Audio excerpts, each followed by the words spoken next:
Mais Mamounette, quel type de vêtements tu aimerais commander directement dans nos usines en Inde? Comme vous pouvez le constater, je me retrouve dans l'une de nos usines de création de vêtements pour enfants. Si tu es amoureux de ce genre de business, cette vidéo est pour toi.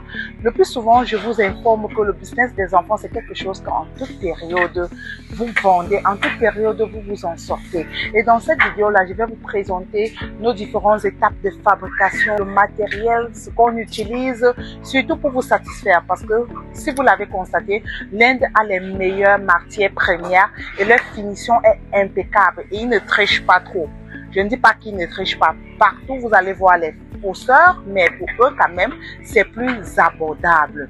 Reste donc scotché si ce business t'intéresse jusqu'à la fin pour ne rien rater à la suite de cette vidéo.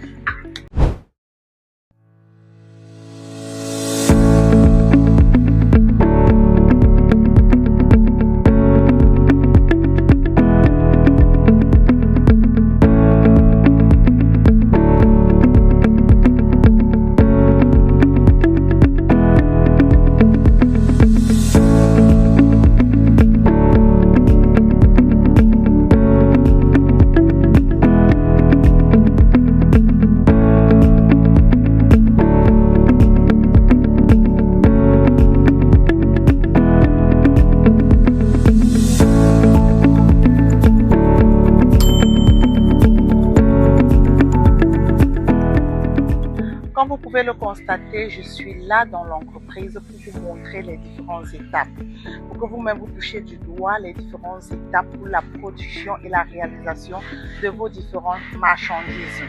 Passons à l'étape supérieure. Ça, c'est d'abord la table à coupe. La table où on étale les différents tissus pour faire une coupe, soit à la main, soit à la machine. Comme vous pouvez le voir, voici une petite machine de coupe manuelle. Il y a tellement d'opportunités à se faire de l'argent. Vous voyez un peu. Ici déjà, nous arrivons presque à la fin déjà de ce design. Je vais là en train de mettre les fleurs pour rendre encore le design un peu plus unique et plus spécial. Quand tu vois le design là, que tu adores la qualité, la finition. Surtout la qualité et la finition.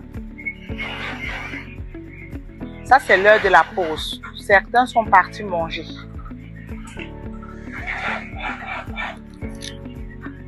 Vous voyez? Cette dame est là pour faire certains racolages à la main. Donc, c'est une finition qui nécessite le manuel dans la main. On ne peut pas le faire avec la machine. La particularité aussi que j'apprécie ici chez nous, c'est quoi? Tu peux avoir une petite usine comme tu peux avoir une grande usine. Oui. Maintenant, si tu as une grande usine, tu auras les problèmes avec les taxes. C'est pour ces raisons que on prend le plus souvent plusieurs endroits et en plusieurs noms pour ouvrir les usines. Parce que si tu fais directement une usine, tu auras de sérieux problèmes. Une très grande usine, tu vas payer énormément de taxes.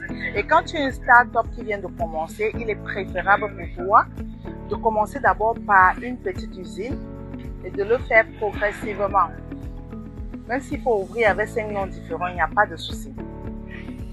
Parce qu'ils ont un système ici qu'on appelle les GST taxes, les différentes taxes pour les personnes qui viennent en Inde, ils vont comprendre.